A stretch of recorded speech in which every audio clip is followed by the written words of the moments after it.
Let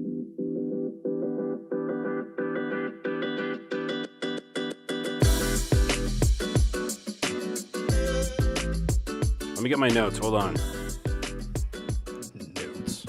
Amateur. You guys have notes? You guys have a lot of notes. You don't tell us what we have. I saw them. You ain't seen shit.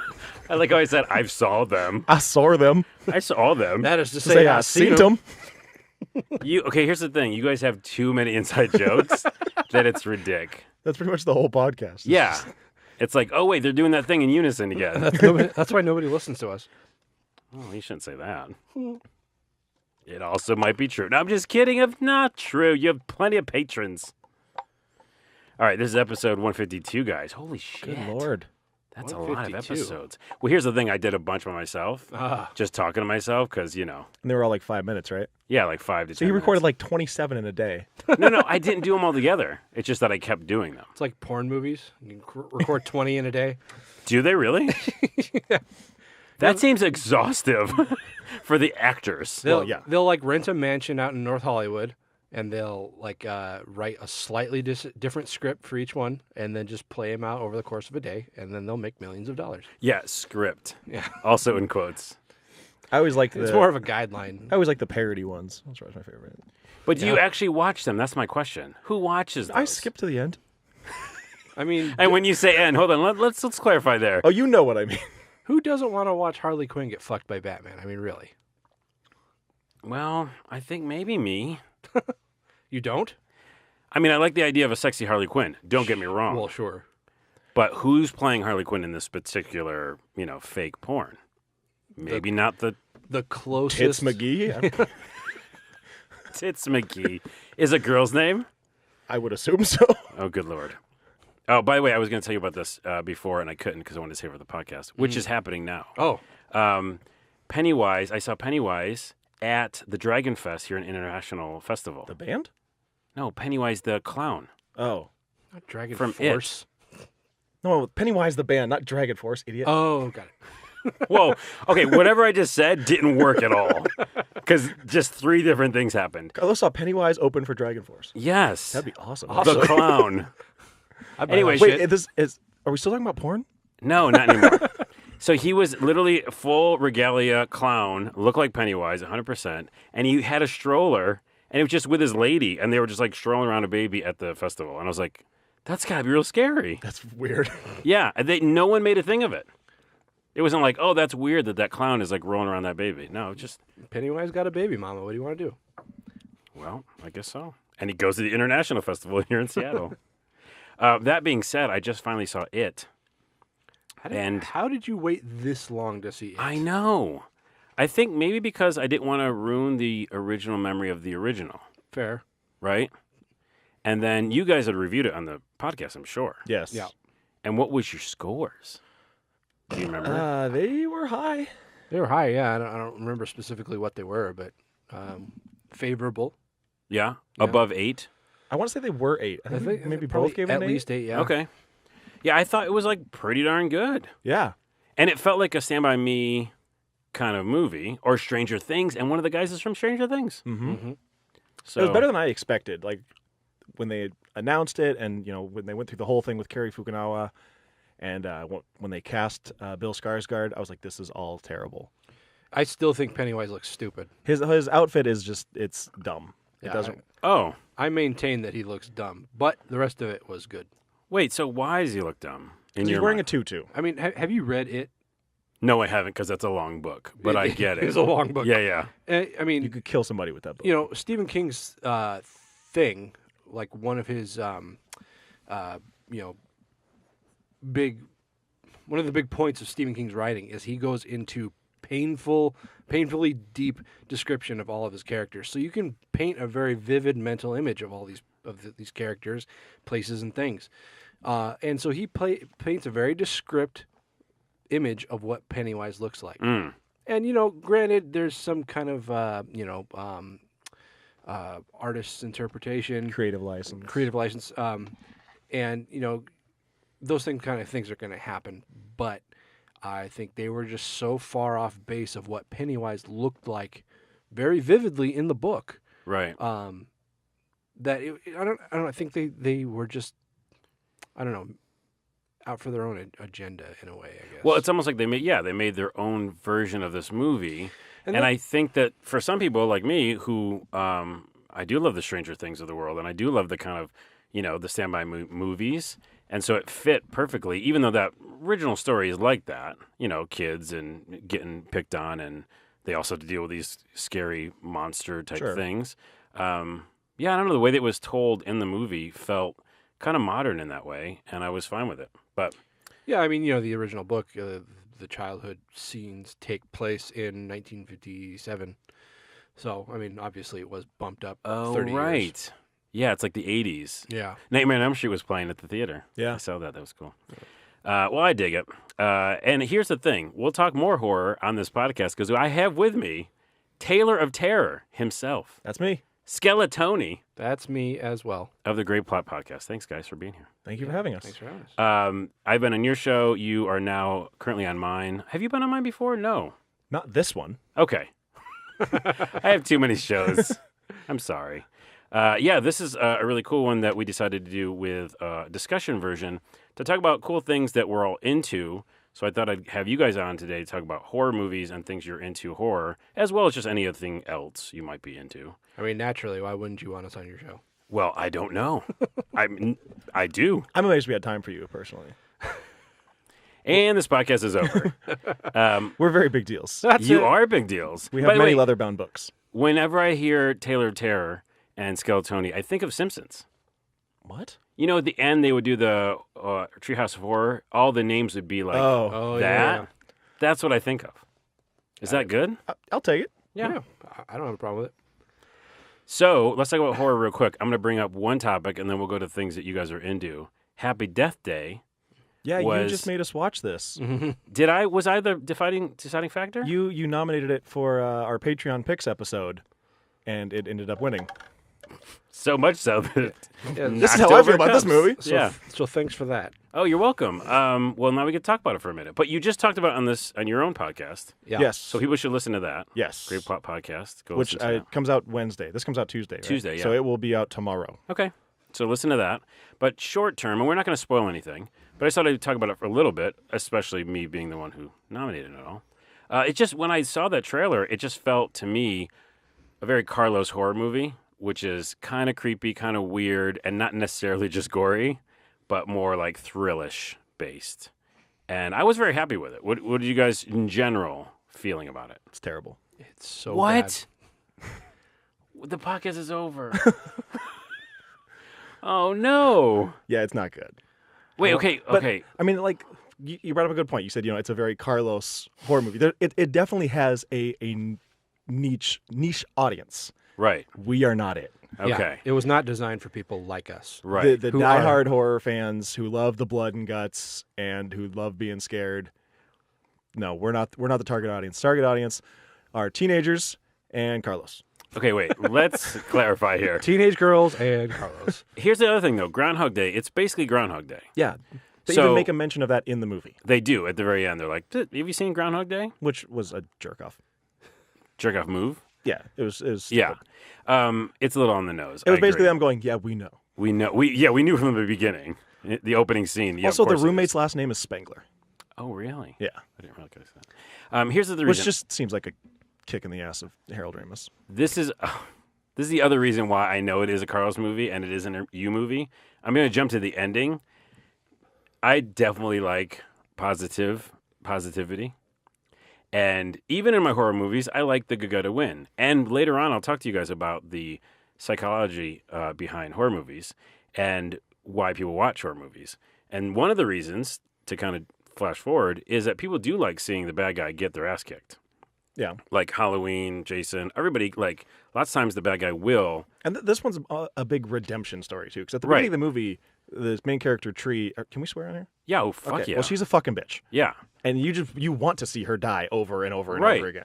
right. So, see, that's why I thought it was kind of a cool movie, because you have this weird person who's a douchebag, and, oh, yeah, she's going to get fucked over a bunch of times, and then it's going to bring her to become a new person, essentially. And for me, redemption stories I like, and also justice stories, because, like, it's a good ending to spoil the fact that it doesn't end like just terribly, I kind of like that. But that's just me. See, I love movies that end terribly. I love movies where everybody dies. Everybody dies, and they're like served on a platter. Yeah. And like you're also eating them. That's I feel like that. So, Are you pitching? I mean, I know that's the next movie you'll probably make. You know, when I see a horror movie that has a happy ending, and you know, let me qualify that. Not necessarily all horror movies with happy endings are bad. It's when I feel like it's not earned. Okay. And in this case, I just don't feel like it was. So I was going to bring up. I feel like it was designed to be a happy ending from the beginning. From the beginning, okay. And I mean, 100% probably was. I think what I started thinking about when I was watching it is Final Girls, which is a great movie. I think we all can agree. Yeah, that one's really good. Yeah, and then I guess that's got the comedy angle as well. And like you said, they probably earned it because it took a while and there was a lot of different things happen, and people did die in that movie as well. So yeah, I don't know. It's definitely very lighthearted. I recently seen a movie called Game Night. It's very fluff, but I really enjoyed it. And it feels like that same kind of thing. It's like a fluff movie. It's Fear Inc. for families. For families, though? Go watch the movie Fear Inc. Game Night is a complete ripoff of it. Oh, you're saying Game Night. Okay. I don't think so. Ooh. Battling again. I mean, I've seen both movies, and I don't see the connection. I haven't seen Game Night. From Wait, what then how I've can you do read that? of the premise and from what people have told me, it's the same movie. I've had people who have seen both who told me it's the same movie. So Well, it's Jason Bateman, so I enjoyed it. Anywho. Yeah, okay. So that's a short conversation then. I enjoyed it. You guys didn't. Kind of no surprise. yeah, Well, do you remember your Agreed. scores on the thing? 2. Ooh. That's Wait, and I had that's given... out of 10. Oh, I know. I had given that garbage movie about the South. nah, that movie was good. And what did you give it? I gave it a 6. And I gave it a 2, I think. Yeah, I think you did. See, we know just... And difference of opinions, it makes the world go around.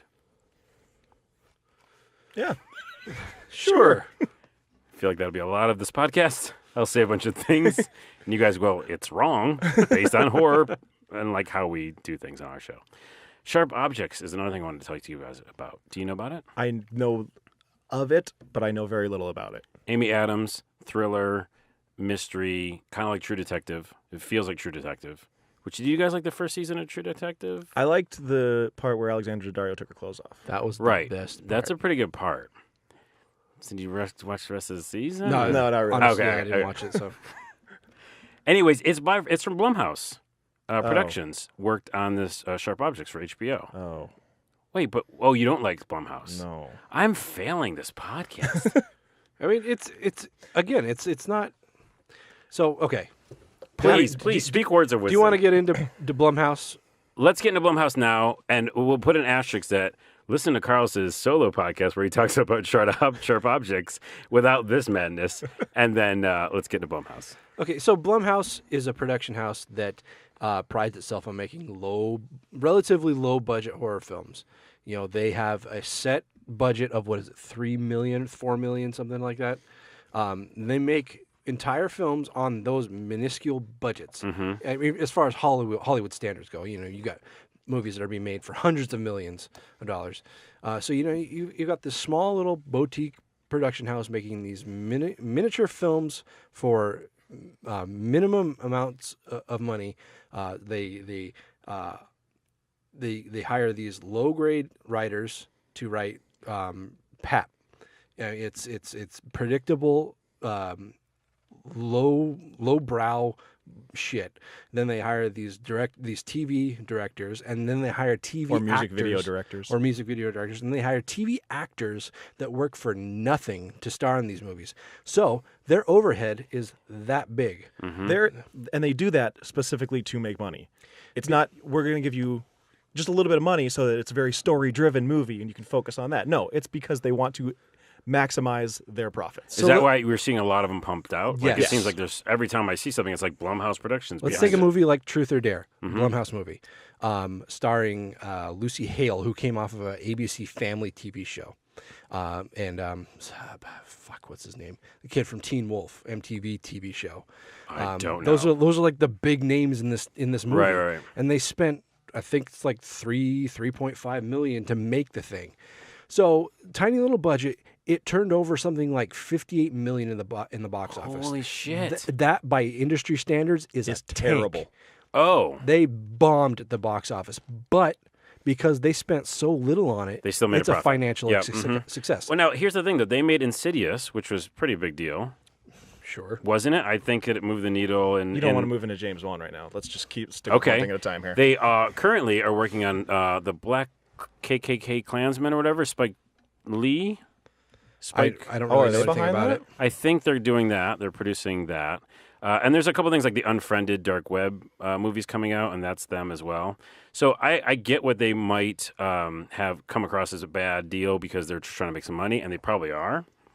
But at the same time, they also were kind of behind Get Out. That's the thing. Every once in a while, they'll fall ass backwards into a good movie. Right, okay.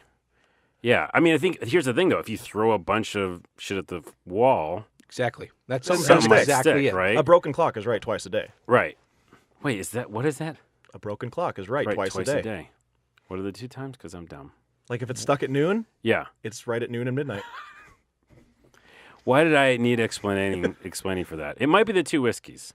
Okay, well, anyways, that's interesting, and I do think it is crap if you're, putting out garbage just to make money. I agree with you on that. Yeah. But it is I mean, interesting. they'll never say that, Right. but But all their movies are, PG-13. They're made to go in the theater. they're made to drive in teenagers on dates. Right. Here, I'm going to pivot from Blumhouse because it seems like it's only negative. But they did put some money towards Halloween, that remake. Was it Zombie? Rob Zombie? No, they didn't do Halloween? that one. They're doing the new one. They're doing the new one, That comes which out is this year. the one that's canon, right? Yeah. Kind Canon of. with most of the first one. Canon with an asterisk. Notice that I didn't say the entirety of the first one. Right. Most of it. This is my quick question, you guys, because we have never talked about it on your podcast. I love Halloween. Love Michael Myers. I was a big fan of 1 and 2. I was confused by 3, and I think you might have told me that there's a real good reason 3 happened. It's still part of the whole. Well, originally, Halloween was supposed to be an anthology series. Each movie was going to be its own separate thing. Right. I don't remember the studio, but whoever it was made John Carpenter make a sequel to the first one. So that's part 2. So part 3 was supposed to be part 2. Right. And it was supposed to be a new launch into this anthology. But everyone was like, wait a minute, where's Michael Myers? So that's why part 4 is the return of Michael Myers. And then it just got weird after And then, that. yeah, so they didn't stick with what they were going to do. Right. And then we would all have been like, oh, we get why it's happening. Yeah, because of the public backlash. Right. Okay. Everyone wanted Michael Myers. So the Rob Zombie one, is that canon? No. No. Okay. No. That's just weird. That's a remake of the first 2. Okay. And there's a hospital in it? Yeah. Yeah. And now the new one they're making is canon, and it's supposed to be just like 3 through whatever never happened. Is that right? 2 through whatever. 2 even? Yep. They're- And the end of the part 1. Yeah, I don't know to what degree they're retconning the end of the first one, but yeah, they're remaking essentially the entire series. Wow. Okay. Because they're making it so that at the end of part 1, he got caught. Wait, the end of part 1, he got shot by. He got shot and then disappeared. Yeah.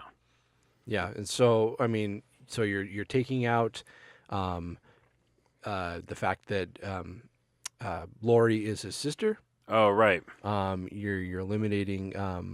Daniel Harris? Daniel Harris. I'm totally spacing on that character's name. Is it Annie? That doesn't sound right. No, Annie Brackett is Lori's friend. And you're taking out all that cult stuff. Yeah, Remember what happened? all It the got, Cult like, of Thorn, crazy. Yeah. which I'm okay with that. Yeah, that's fine. I remember watching some apparently- of those and being like, this is way out though. Apparently they're like gonna have little winks and nods to all the sequels. Oh, well, that's cool. Especially Is for it? people. Well, because I mean, okay, cool might be the wrong word, but people who like lived through it, and it was part of my upbringing in horror movies, so it's kind of a nice little nod. Might be not that bad. I guess. But it's weird that you're like, oh yeah, all these movies don't exist except for this one part. Oh yeah, I guess that is. This one thing that we decided to include. Yeah, it seems like for me, I was never a huge Halloween fan. It just wasn't my thing. But I'm a huge Friday the 13th fan. Jason is my boy. Now, I can think of how I would feel if they did this to the Friday the 13th series. I would be livid. And so, the fact that they are Not remaking like Rob Zombie did, just completely erasing everything they already made. Right. Granted, for better or worse, they're undoing all of it. And if I was a Michael Myers fan, I'd be furious. But what's interesting is, again, you have a whole new audience checking out this stuff, and they have no idea. They didn't, like me, go to the VHS store, video rental store, and get, like, Halloween 5 and be like, well, it's not that good, but what else are we going to do tonight? You know what I mean? Right, Like, yeah.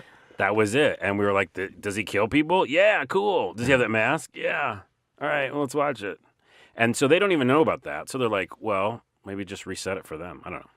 See, and I get that, but like if you're going to these lengths, just remake it again. From the beginning. Just start over, make the movie end how you want it to end, then you can move into this new It's story. true, because then people have to be like, go back and watch 1 and then remember this, because this is the only part you need to know about. Right. Yeah, so it's like they're doing homework that way. See, I mean, that's what they're going to do with the Friday the 13th series. They were going to reboot it. They weren't going to take the first movie and say, okay, we're going to start from here. They were going to completely remake the series. Right. Again, though, because they did that in 2009. They remade it, but they were going to remake it again. But they weren't going to take the original series and say, okay, well, we're going to chop out these bits we don't like and just use what's left over. Yeah. That's just... Well, man, I asked the right question to get some information about Halloween. And now everybody has it to listen to. And leave us your thoughts in the comments. What do you think about Halloween and the remakes and all that stuff? Let's talk about horror real quick about, in general, you guys have worked on horror, haven't you? Like made little short films? Mm-hmm. We've also, we acted in a movie called They Reach that is currently in post-production. Oh, I was wondering where that was. Yeah, it's They supposed Reach. to come out early next year. Is it going to be on DVD or digital or both? I don't know. Oh, okay. Yeah, I mean, we can't say a lot of what the behind the scenes stuff, but I know that Silas and Jason and Bry are all trying to they're working on like distribution stuff. So Yeah, I think it just makes total sense for you guys to be involved in horror, not just in a podcast, but like in a movie way. I just feel like I want to see Taylor and Tony and what was the next horror. logical step? Yeah, totally. I mean, we've made our own short films too, but we haven't done one in a while. What's the one where you're digging the ditches and stuff? Oh, that was just PR photos. That was just last Wednesday, Carlos. It was out in the backyard. Oh, you saw that? Yeah, I did. It was weird. I was like, what are they burying? Shouldn't ask. Don't see, don't tell. What are some cool things you guys are into? Some things you're like, I am into. Because right now I've been asking all the wrong questions. Hey, guys, you like this? No. So one movie that we both really loved was Mom and Dad Which I haven't seen yet. with Nicolas Cage just at his Nicolas Cageiest. Oh, yeah. So tell me why, and tell the listeners why they need to listen or watch this movie. Well, okay, so there's this whole thing now about this elevated horror or post-horror or whatever intellectual bullshit they want to call it, where these horror movies have to have a message, and they're all about mental illness or grief or some other underlying thing that is the metaphor as a horror, or the horror is a metaphor for. And then there's Mom and Dad, which is like, nope, just bonkers off the wall shit. Yeah, we have Nicolas Cage. Yeah. I mean, come on. But, like Taylor said, this elevated horror thing, I mean, not to get, we barely started talking about Mom and Dad, so I won't get too far off base, but this elevated horror, it infuses a lot of pretension in horror. And to me, that's not what horror is about. Horror is a communal thing, and, when you involve pretension, you're just alienating a lot of people. And that's not to say these movies are bad. Some of them are. Some of them are, sure. But I mean, like Hereditary could probably fall into this category. The Witch, I know Tony didn't like, but I did. Fucking hate The Witch. Babadook. You think Babadook classifies? Well, Babadook is psychological, I would say, as well. Yeah. What was that other A24 one? It Comes at Night. Yeah, Oh, I didn't like that. that was garbage. Yeah. Hey, wait, we agree on something. Hey! Hey! But yeah, back to Mom and Dad. It was like the script was like, parents attack children. Here you go. Why? I don't know. Because Does it matter? Are they zombies? No, they're just crazy. They're just crazy. It's just some weird thing that's never fully explained. Yeah, as far as you can tell from, I mean, it won't reveal too much, but as far as you can tell, it's just like the only thing that prompts it is just snow on the TV. Yeah, static. Oh, that's classic. Yeah. Almost a poltergeisty in a way. What was that one movie where there was like a signal? I think it was just called Signal. And there was like a signal, and all of a sudden people went crazy. And that was the reason for zombies, is because a signal happened. I think it's called The Signal. I feel like I know what you're talking about, but I'm not sure. Okay. Well, I could use the computer. I have it right here. That's what it's I there have for, the right? internet. Mom and Dad, you guys are saying it's a pro. You're going for it. You like it. You gave it a high score? It's not a movie you have to think about. It's not something Right. that you have to try and determine an underlying meaning. Yeah, it's not like high cinema. It's Well, I don't It's think just it something would you be. sit and watch and have fun with. Nicolas and that's- Cage at his Nicolas Cageiest is not going to be high cinema. Exactly. So I'm on board with that. I mean, he's got this new movie coming out that we're actually going to be reviewing on the show. Oh, I'm excited about this. Mandy. Yes. Yeah, that looks fucking insane. It looks that might be him at his Nicolas Cageiest. Oh, I'm sure he's got to up like the ante. I'm sure he's outdone himself now. well, because and the poster looks beautiful. it does. It looks really good. Yeah. It looks almost like old like Giallo, like a Yeah. lot of pinks and reds and blues and stuff. Mm-hmm. But I mean, the trailer alone, Nicolas Cage forges his own fucking battle axe to kill, I think, demons. I don't know. It doesn't matter. It doesn't matter. It could be his neighbor. I don't care. I'll watch that shit. Yeah. A lot of people think Nicolas Cage is just insane, which he probably is, but they don't like him for that. I love him for it. Yeah, you know what? Here's the thing. We never talked about this on your show either, but like Raising Arizona, one of my favorite movies of all time. It's good. I would say that's you just said it's good? Raising Raising Arizona? That's like a 10 for me. I mean, I'm not over the moon. I don't really like Holly Hunter. Oh, She kinda bugs me. That just really knocked it off the score then just for that. Well, it's Coen Brothers, and it's just him early on and just being crazy. Yeah. And then and Vampire Kiss, right? Kiss of the Vampire? Kiss of the Vampire, yeah. And then Wild at Heart. So that's how whenever I think of Nicolas Cage, I think of that, and everything needs to live up to that because those feel like to me the kind of quintessential Nicolas Cage. Sure. Is there something that's like crazier than that he's done that you've liked more than those old ones? Because I feel like he's just repeating himself now forever. Yeah, like you think of like him in the remake of Wicker Man, and that was just him being bonkers, but that was not good. Yeah, it was not good. I mean, like Peggy Sue Got Married. I mean, that's another old one. Oh yeah. But, and a lot of people hate Ghost Rider. I really liked Ghost Rider. I didn't think he was quite right to play Johnny Blaze, but again, it's Nicolas Cage being Nicolas Cage, so fuck it. Yeah. Spirit of Vengeance, the sequel, was awful, but I didn't know they made that. yeah, don't just leave it alone. If you liked the first one even a little bit, don't watch the second one because it's Okay. gonna ruin it for you. Which is interesting. He's a Marvel character, Ghost Yes. Rider, right? Yeah. Not DC. I want to say. Yeah, it's Marvel. Yeah. So like you wouldn't think of that as a Marvel movie. Like nowadays, Yeah. it doesn't fit like the whole. We're gonna put them all together somehow. And it's, okay, so you like Mom and Dad. What's something else you're into? And then I have a question about horror movies in general. Tony, what's something else you're into? Like anything. Yeah, anything. This is the podcast. It's like it could be a book you've read, a music album, The new Ghost is really good. a TV show. New Ghost. The Ghost? What? The new album from Ghost. Ghost is a band? Yeah. Yeah. I'm inputting this right now. I've never heard of Ghost. Yeah, the album is called Prequel. Yeah, they're a Finnish band. They look like they'd be like death metal or Ooh, I like the picture. yeah.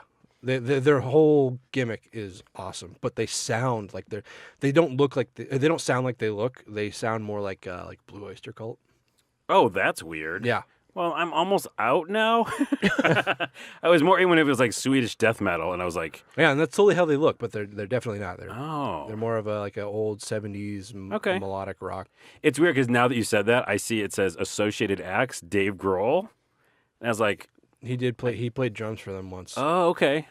like secretly in a live show, because all the band members except for the singer wear masks. Right.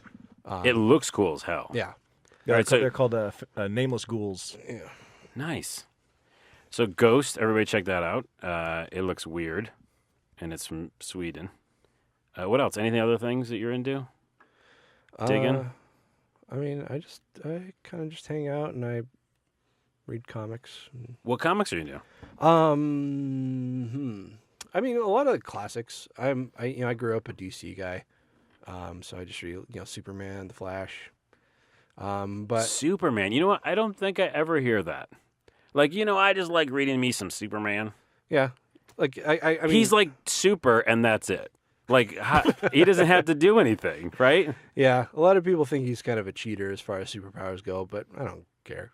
He was my guy growing up, so That makes sense. That attaches to like an early childhood memory, Yeah. and you're like, that was my dude. yeah. He was like the first.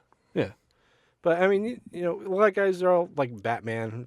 It's like, I mean, Batman's cool, but he's not Superman. Did you read the Dark Knight series, Frank Miller, that graphic novel back in the day? I actually have not read the graphic novels. Ooh, you should. I've watched the animated films though; those are pretty good. Yeah. Superman hasn't done very good in the movies either, has he? I mean, you know, they had the Christopher Besides the Reeve- Christopher Reeve ones, yeah. and you know, Superman Returns was not great. And the Man of Steel, I personally liked it. I think they made more than one movie for Superman, right? Man of Steel was the first one. Man of Steel was like the first like DC film universe movie. Yeah. Then they did Justice League. We don't want to talk about that. No, I don't want to talk about it at all. And scene. But you know, I've started getting more into Marvel in recent years because I really like the films. So I've been reading like Deadpool, and I started reading Guardians of the Galaxy, which is like never something I thought I'd read, but Yeah, I mean, was that a comic way before the movies? Obviously, it must have been. But it was you know, in its inception, it was actually much different. Like Star-Lord, you know, he's like this goofy, lovable, you know, slightly heroic type guy. Mm-hmm. In the early comics, he was like militant. Like he was like, you know, like this golden boy leader. So, it's a lot has changed, and you know, it's the films have a lot to do with how the comics are now. Oh yeah, I mean, like it's almost like public perception. Yeah, Movies totally influence that, right? Mhm. So, like Deadpool is what we know of Deadpool movies now. Like Mhm. that's it. Although that's really close to the comics. I think that's they did a pretty good job with that. I thought New Cable was pretty good. What's his butt? yeah. I wasn't sold on Josh Brolin, but once I saw the movie, it was Yeah, he did a pretty good job. Yeah. All right, before we go, because we only have like 15, 20 minutes left, I wanted to get to you guys questions about horror movies in general. Because who better to ask than the two people who don't agree with me on everything or anything about horror? Because you probably know it better, because I'm not 100% a horror person. Horror movies, getting better or worse or staying the same, go. Oh, that is a loaded question. Oh shit. Doing the snaps. I think that there are more better independent films coming out now, which is mostly, I think, because of the internet, because there's more distribution options. There's ways to get your movies out in front of people. Mm-hmm. I think the stuff that's in the theaters, for the most part, has been not good.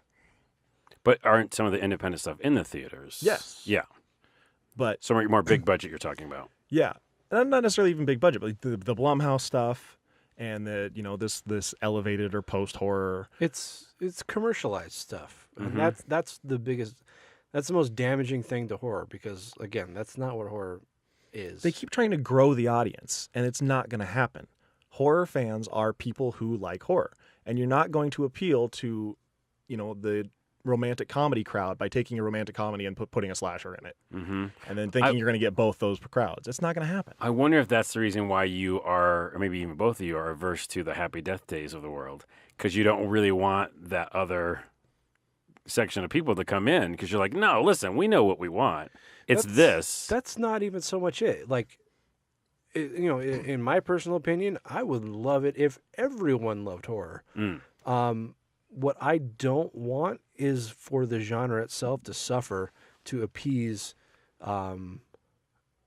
outsiders. Mm-hmm. Because I want horror to be what it is. I want people to love it for what it is. I don't want it to be shifted around and changed to appeal to people It's that almost don't a like parody horror. at that point. Yeah. I would say that, okay, so I love sci-fi. That's one of my favorite genres. And it's so hard to get a sci-fi movie that's good, believe me. Yeah. I mean, everybody who loves sci-fi is like, oh, man, here's a new one. It's straight to DVD, and it's, guess what, not good again. So much cheese. Yeah. But that's the one where, I don't want them to change that and open it up to everything, because I want them to be a nerdy kind of sci-fi-y movie, and for it to be good on its own merit, and then also everybody like it. Yeah. Which I guess The Martian kind of did that, where it was like everybody seemed to like The Martian, you know? Yeah. Yeah. So maybe that kind of bridged the gap, but I get that. My question, though, and a little bit of rebuttal, or back to you, is that Halloween 1, let's just say, or even Friday the 13th, or Freddy Nightmare on Elm Freddy Street. Krueger's Nightmare on Elm Street, which no one's ever said. It's a million degrees in this podcast studio, just so everybody knows at home. It's like 1,000 degrees in here. Yeah, I thought it would be much cooler. It's hotter than Satan's dick right now. Yeah, that might be the horror movie that we're starring in. Satan's taint. No, wait. We didn't go that far, but all right. Here's my question. So those 3 movies I just mentioned, weren't they big budget movies? Were they? They weren't really. No. They weren't. Maybe No. in retrospect, in my mind, it feels that way, but I'm wrong. I mean, I'm sure the sequels got more money each time, but the originals, no. Halloween 70s, right? Yeah, 1979. 9, Friday 13th 80s, 1980. but not a big huge movie. No. When people, okay, and Friday the 13th. I mean, Nightmare on Elm Street. I feel like that was a big movie. That was No. probably the biggest, no? No, that was tiny budget too because there was one of New Line's first movies. So New Line was this fledgling little production house. Oh yeah. That's right. So it's the house that Freddy Like built. Bob Shea, he was literally selling movies out of the trunk of his car. So Interesting. That's funny because, again, in retrospect, just like when you're growing up, you have this feeling of what it was like. And I remember everybody going out to the theater to see those movies. it's got prestige attached to it. Right. Mm-hmm. It's got seniority that a lot of these newer movies with bigger budgets and more flash to them that they don't have and probably never will. Yeah. Because movies nowadays, they're just being, actually, I guess it's not fair to say because even Friday the 13th,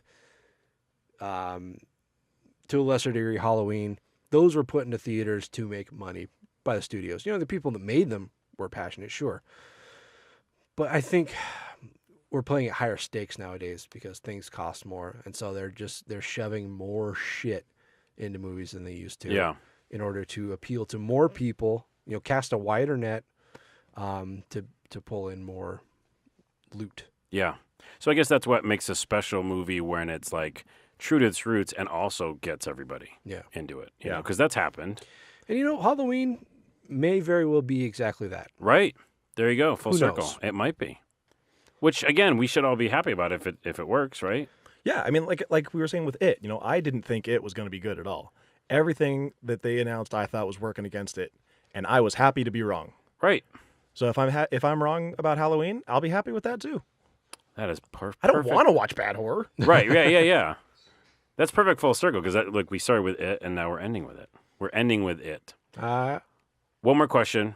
Why do people want to be scared and watch scary movies?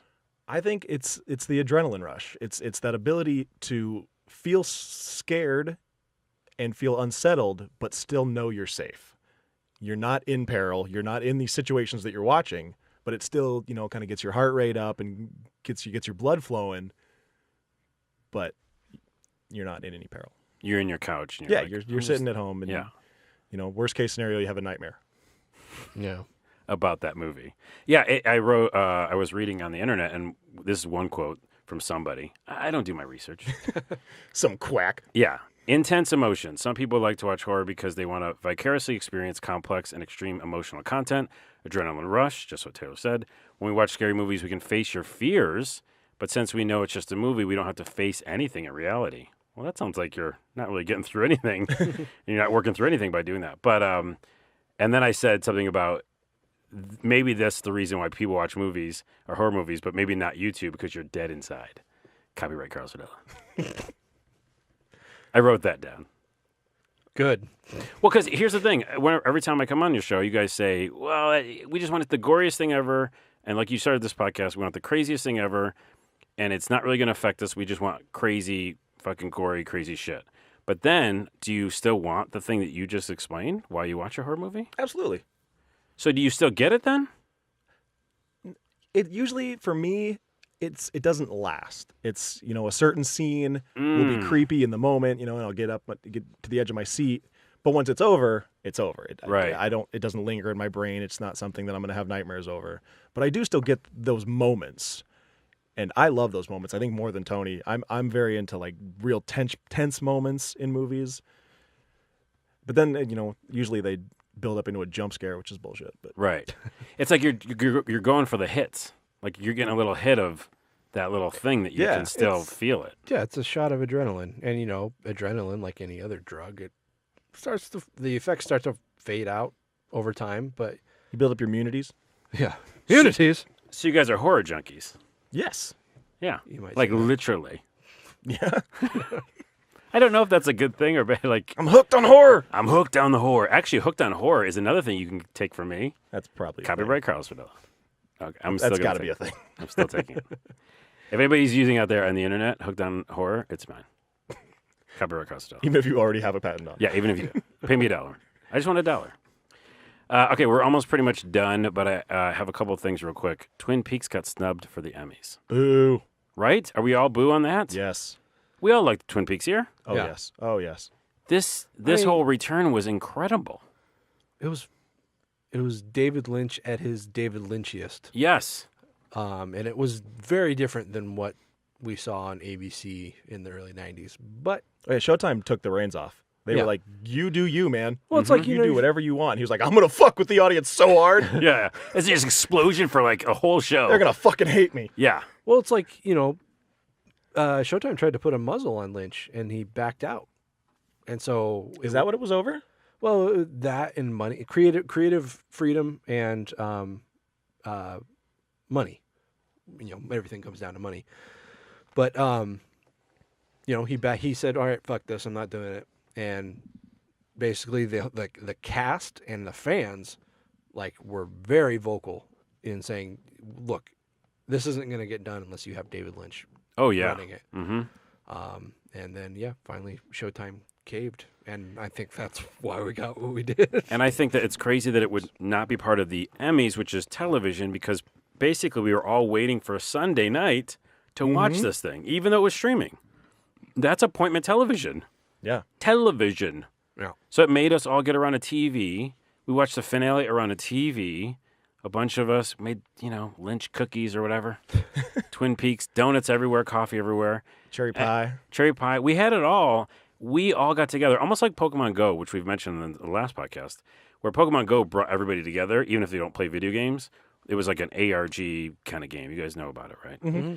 And so, strangers were knocking each other on the shoulder, going hey, you should check out this Pokemon over here. And they were coming together. Twin Peaks did that for me and my friends, too. Sure. And even people that I didn't even, just met, why don't you come to the Twin Peaks thing with us? Because we all get that same kind of vibe. So for it to be not in the Emmys is ridiculous. Yeah, I mean, just to your point, Taylor and I were big fans of Twin Peaks. Come to find out, his girlfriend is a big fan. My sister and my brother-in-law are big fans. I mean, me and my wife, Taylor and his girlfriend, my sister and her husband, we all 6, as a group, did Twin Peaks characters for Halloween. So, it was definitely that kind of thing. Yeah. So fuck the Emmys. Well, I've been saying fuck the Emmys for... Oh, we've been saying that for a while. Decades. I'm late to the party. Okay, never mind. I'll just title the podcast that. And ever since, basically Modern Family and Big Bang Theory started winning, all the awards, I just, Oh, right, I yeah. cashed out. But then again, what is TV? I mean, come on. What is TV? Garbage. Do you guys have any other things you're interested in before I have one more thing? Or we're almost done? One more thing you're into. Taylor, one more thing you're into that's not a movie. Socks. I am into socks. You're into socks? I like socks. We can talk about socks. Where do you get your socks at? I get a lot of my socks at Old Navy. Okay, we are done talking. I got these fun ones with pineapples on them on today. Okay. I guess they outsource. It's not Old Navy. Yeah, they're not like Old Navy brand socks. Yeah. Well, because it's like a sock revolution right now. You can go to sock stores and there's It's all about the sock game, man. millions of companies making socks. I really didn't think this was going to turn into a conversation. Oh, this is a lot of things podcast. Anything can turn into a podcast, into a conversation. I actually just got a free pair of socks because the Warriors won the championship. How'd you do that? Some company out of Cleveland was like, we are so confident in our Cavaliers that anybody who retweets this will get a free pair of socks if the Warriors win. That is funny. And I was just like, all right, fuck it, yeah, retweet. Warriors swept, and I was like, claim. Thank you for the And socks. they came through. And that'd be funny if you were like, and here's what I'm wearing today, but you have pineapples on today. Yep. I would say that the other thing about socks is real quick, because this is a socks podcast. Good job, Tony. Is it's really important if they're comfortable. Yeah. I know that sounds like obvious, but it isn't, because there's a lot of fancy socks that are shit to wear. Oh, yeah. Oh yeah, They're like weirdly tight. I hate dress socks. They're the worst. Well, no, but some dress socks can be really comfortable. It's just that there's certain socks that like they pinch you in the ankle. Yeah. Sure. Yeah. This conversation has to be over. Okay, here's my last thing. I have seen more horror movies because of you guys. I'm You're going to welcome. give you that little thing there. Here's some movies that I've seen recently. You just get a quick yay or nay. That's all you get to do. Okay. Okay? And I've seen them, and then I'll tell you what I think about them after, because I bet you I like all of them and you hate all of them, but whatever, we'll see. Super Dark Times. Never heard of it. Yeah. What? That one. I thought we mentioned it on the show, didn't we? I don't think so. Okay. It's pretty good and fucked up, and it's a weird indie horror movie. The Killing of Sacred Deer. I know of it, but I haven't seen it. This is going poorly. The Babysitter, which was on Netflix. Yeah. I saw I it. still haven't watched it. It was good. Okay, there we go. It's good. I also agree that it was pretty good. It was kind of a comedy horror movie. Yeah. And it was on Netflix. It was, Netflix produced. It Comes at Night, which you mentioned earlier. Yeah. No. No. No. I agree. No. And also Revenge. I've not seen that yet, and I've heard so many good things. I feel like you two would love it. Which one is Revenge? The It's girl. the one with the revenge. Oh. The girl, she's kind of like, I don't want to say ditzy, but kind of. And she gets wronged by some dudes, and they kind of basically, It's almost like They fuck her I over? Spit on your I was grave. going to say, it sounds like I spit on your yeah, grave. they fuck her over, and then she somehow comes back to do revenge. Okay. But it's shot really well and weird, and I thought it was pretty darn good. I gotta see it. I've been putting it off, and Yeah. Well, there you go. So those are, I think they're more like, again, what I lean towards is the weirder, more mental kind of horror, or like fucks with you, which is the stuff you said you don't like. But yeah, psychological, I do like a lot. See, I don't have a problem with psychological horror. It's just the stuff where it's there's this underlying meaning that you have to catch, and if you don't understand it, then the movie doesn't make any sense. It's like I don't need homework to like a movie. You don't need homework. Yeah, I get it. yeah, I don't watch horror. I've said this before. I don't watch horror to be smarter. I want to be dumber. I'll try to put it a little more eloquently than that. I don't go to horror to have a higher experience. Well, that's not fair. I don't do it to learn something. I don't. You want the look- escapism of it. You want the escapism. Yeah, I do it for the thrill. It's like going on a roller coaster. Right. You don't go on a roller coaster to learn something about yourself or other people. You do it to go on a fucking thrill ride. I think you could, though. You're like, ooh, I got my life just flashed before my eyes. I should think about my priorities. But it's to me. I get it. If I want something that's going to be a thinker, I'll go watch a drama movie. I'll go watch a detective mystery film. Something that's intentionally thought provoking. Yeah, totally. I don't want that from horror. I like the ones that kind of they give you a ball of clay and they say, "What do you think you can make out of this?" Instead of making something and then putting it behind a wall and being like, "Guess what this is." They put it out there to make you think, so that everyone kind of has a different experience, as opposed to having this message that's hidden. And if you don't understand it, then right. the movie doesn't make sense. You have to use your intellectual part to be like, right, instead of your creative part. Right. Yeah, Which is kind of why I didn't like the ending of Hereditary, which we can talk about for half a second, because like we just talked about before this podcast, we were having beverages. I feel like it just straight turned into like, this is a pagan story, and that's all it is. And I had to like go look up what they were doing, because they said that guy's name all the time. What the fuck is his name? Pyman? Pyman. I don't want to know about Pyman. It's the exact thing you just said. No Pyman, please. Get Pyman out of here. I didn't think it was a real person. I thought it was something they made up for the movie. 100% isn't. I'm not going to go do research. Right. See? So you're with me on that ending then. Yeah. No Pyman. Who wants Pyman? I'm Jerry Seinfeld. Who wants What Pyman? is the deal with Pyman? No Pyman. We just blew out the speakers. It's over. I'm sorry, all the podcasters. I didn't have a problem with the ending. Really? Yeah, I mean it was fine. It was a little. Pyman. See, I didn't have a problem with the Pyman. The problem I had spoiler alert, Yeah, we're spoiling kind of, but not really. is the floating head, or the floating headless body that just kind of wafted up into the treehouse. I was like, what the hell was that? Okay, we are in the spoiler territory for like 1 minute. The end was just like, here's a bunch of supernatural shit. Yeah, the end went like full B movie. Yeah. Although the girl in the corner was pretty cool. The mom? Yeah. Oh, yeah. I was like, damn, that makes me uncomfortable. See, I liked the end. Like I said, I didn't like how she just kind of floated up. That seemed that seemed was disconnected from the rest of the movie. I agree. Like I would have rather have seen the headless body walk across the. That would have been more like yard. Evil Dead style or something. It's just kind of like dunk, dunk, dunk, dunk. Yeah, I agree. That's actually creepier if she was just walked over. Yeah, that's what I'm saying. Yeah, floating was weird. Yeah, it didn't seem to fit. No floating, no pie man. We're done. The podcast is over. People, where can you find you on the internet? The best place to find us is at graveplotpodcast.com. We're on Facebook and Instagram as Graveplot Podcast. We have a Facebook group called The Graveyard. We are also on Twitter as Grave_plot. We are on iTunes, Stitcher Radio, Google Podcasts. Anywhere you can find Anywhere it. except Spotify. Wait, why are you on there? Because we have music. Oh, okay. They don't like the music. Yeah. And we're also on Patreon, patreon.com/GreatPopPodcast. You get like fancy things. You get like a video here and there and some other shit. Mm-hmm. Yeah. And by the way, we are going to do a negative rad at some point. And I was thinking we could do it for your show. So however you guys want to do it. We want to do a Drunken Cinema negative rad. Okay. So look for that at some point. No one listening understands what that means. But we're just putting it out there that it's going to happen. It's a thing. And you personally on Twitter, do you do that stuff? Instagrams, Twitters, anything else? I don't really use my Twitter. Okay. I do, but it's for sports stuff. So if you don't care about sports, then don't follow me. Maybe they do. Who knows? Well, then I'm at the Taylor Bartle. There you go. The main thing I use my Twitter for is to harass the president. So, Which is a whole other podcast, which I'll bring you guys back on to have. I'm at Onawa, ONAWA, and then we have A Lot of Things Pod is the new pod Twitter for our podcast. A Lot of Things Pod. That makes sense, right? Mm-hmm. Oh. And thanks for you guys being here. Thank you for having us. Thank you for sweating through this podcast. No kidding. It's like 1,000,000 degrees Sweating in like a whore Seattle, church right and now. we have pulled it off, guys. Where this is the horror version of A Lot of Things. I have no ending for this. Say something funny. Bye. Well, thank you for listening to A Lot of Things. We're all a little bit sad. There you go. Copyright Carlos O'Dowd. Pay me $1. Oh, fuck. Let's get out of here.